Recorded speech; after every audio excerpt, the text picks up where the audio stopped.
how to verify your Bamboo account for higher limits. Actually, you don't need to verify your Bamboo account for higher limits. In the beginning, when you had to register for Bamboo, you must have completely and successfully verified your Bamboo account. So right here, I'm going to put you through on how to verify your Bamboo account. Step 1. Understand why this happened. They must verify all users before opening their Bamboo account. This isn't optional. It's a legal requirement tied to operating as a licensed investment platform. Step 2. Know what to use to verify you based on your country. For Nigerians, users are verified using their BVN, their bank verification number. Step 3.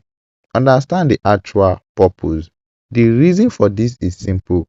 Bamboo needs this information to verify that who you are and who you say you are. It's an identity check, not just a formality.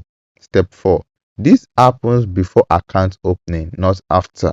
This verification step happens before your account is opened, meaning you can't skip it or come back to it later. It's baked into the sign up process itself.